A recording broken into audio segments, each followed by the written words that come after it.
Hello everybody, welcome back to This Old Cook. If it's your first time here, then just welcome. Today I'm joined by Mrs. This Old Cook, and following on our theme of Christmas recipes, Mrs. This Old Cook is going to show you how to make her traditional old-fashioned Christmas sweet mincemeat pie filling.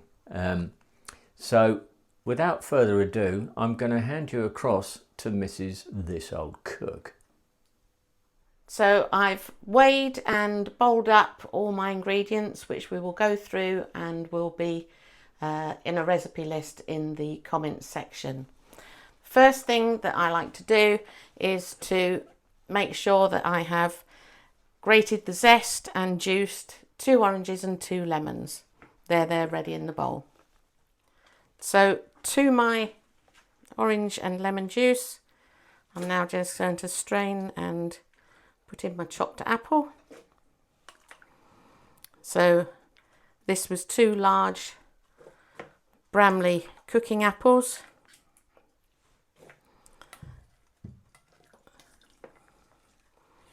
There will be a weight in the recipe, but doesn't have to be too particular. Just use 2 large apples.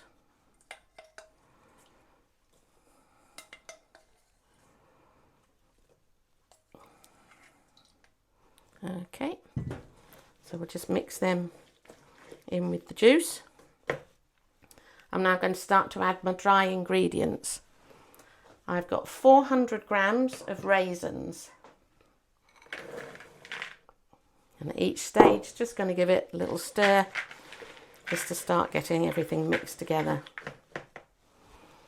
I've got 250 grams of sultanas.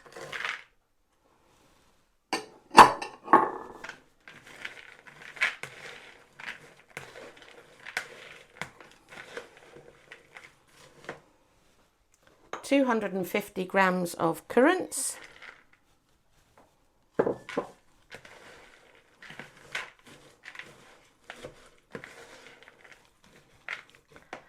and 150 grams of mixed peel.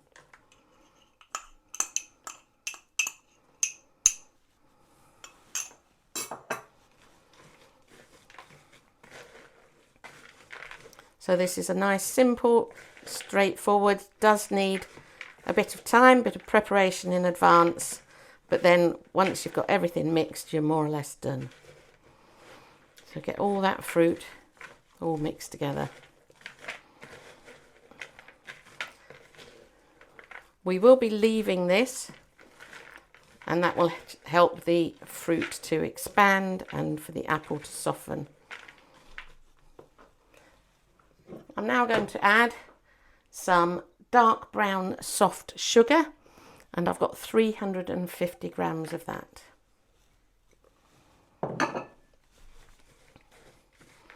Don't worry about any lumps because it will all just dissolve in.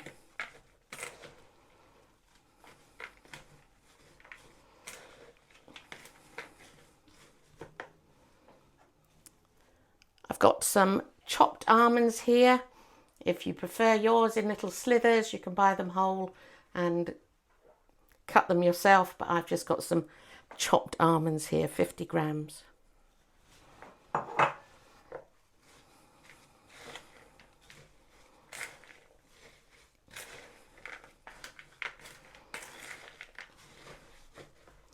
And then the item that binds all the mincemeat, all the fruit to make the mincemeat, is suet. For this recipe I am using vegetable suet so that it's suitable for meat eaters and for vegetarians. One thing it's not is gluten free because the suet is coated in flour to keep it separate.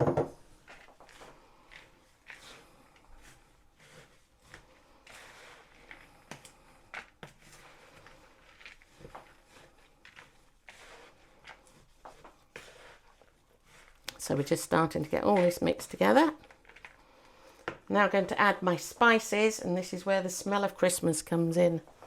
So quite a lot of mixed spice, ground mixed spice. And I'm going to put 4 teaspoons of that in. 1, 2, 4 teaspoons of the mixed spice. A little bit of cinnamon, ground cinnamon. There we go. And a bit, because there's some of that in the mixed spice, just an extra ½ teaspoon of that.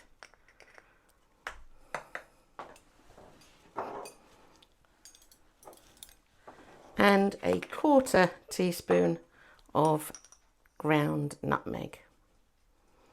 So pop all those in there. And just give it another mix.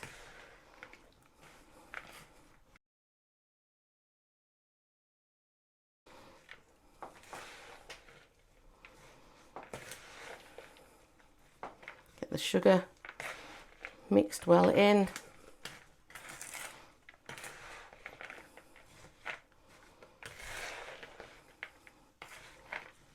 And now the final ingredient for anything that's Christmassy, and that's a bit of brandy. In fact, quite a lot of brandy. So for this amount of fruit, which is just over 1 kilo of dried fruit, we're going to put just over 100 millilitres, which is 7 tablespoons of brandy. 1, 2, 3, 4, 5, 6, 7. There we go.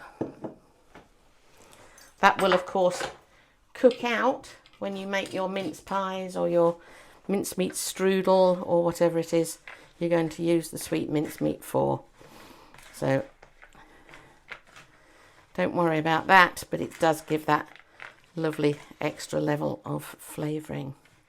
So simple as that. Once everything's weighed and it's all mixed in together, just going to cover this and leave it overnight, or minimum of 12 hours. You are going to need plenty of time tomorrow to cook this out and jar it up. So just make sure you allow extra time the next day. But there we are. So the basic ingredients of sweet Christmas mincemeat. Good morning and welcome back to this old cook's wife making Christmas mincemeat. So this has been left overnight, covered with a little bit of cling film. I have stirred it a couple of times. As you can see, everything has all swollen up nicely. All that dried fruit is now soft and luscious. I'm going to transfer this to our trusty casserole dish.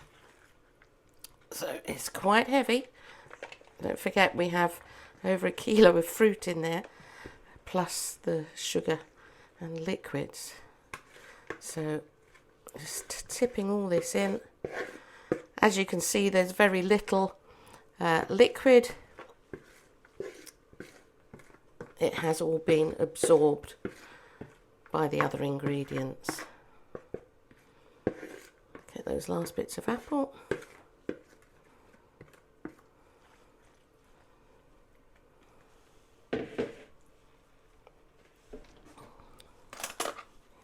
Scrape my big spoon. There we go. This is now going to be covered loosely with foil. So just a square of foil, gently covered. And we're going to put this in an oven, quite low temperature. So it's 120 degrees centigrade, gas mark 1/4. So really quite low, and it's just going to be enough to let that suet fat dissolve and come out of the little shreds that you can still see in there. So my oven is preheated and this is just going to go in there for 3 hours. So I'll see you when it's ready to come out. The mixture's now had 3 hours in the oven. So here it is. Let's take the foil off and have a little look. So if you look carefully, you can see that all those shreds of suet have now dissolved. The mixture might look a little fatty, but that's just fine. Just give it a stir. Oh, it smells wonderful. So we're just going to set that aside to cool. And while we're doing that, I've prepared my jars. They've all been washed and rinsed and are ready to go into an oven for sterilising. Temperatures are all in the description.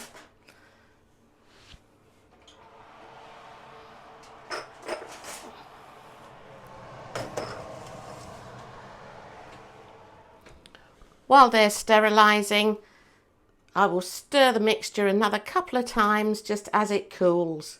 So we're going to put slightly cooled mixture into warm jars.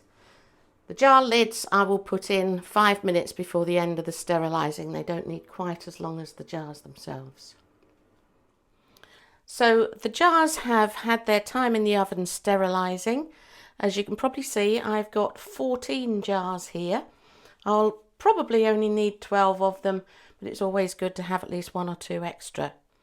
These jars are ½ pound or 175 millilitre jars. If you have larger jars, the 1 pound 350 ml jars, you'll need 6 and a spare for any extra. And so the jars are hot, so I will be using a cloth and a funnel. Okay, so this one has different size necks, so it sits nicely. Give the mixture one final stir. Like I said, it will look fatty, and that fat might look a bit peculiar. It's not going to look pretty in the jars, okay, but it is going to taste wonderful. So some big spoonfuls in. Just press it through the funnel.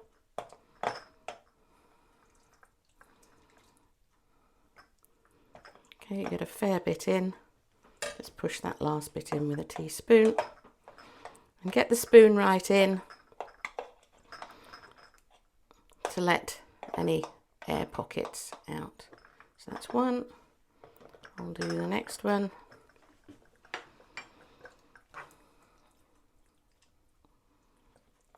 So in goes the mixture, all those lovely different fruits, pieces of apple, and all the different spices.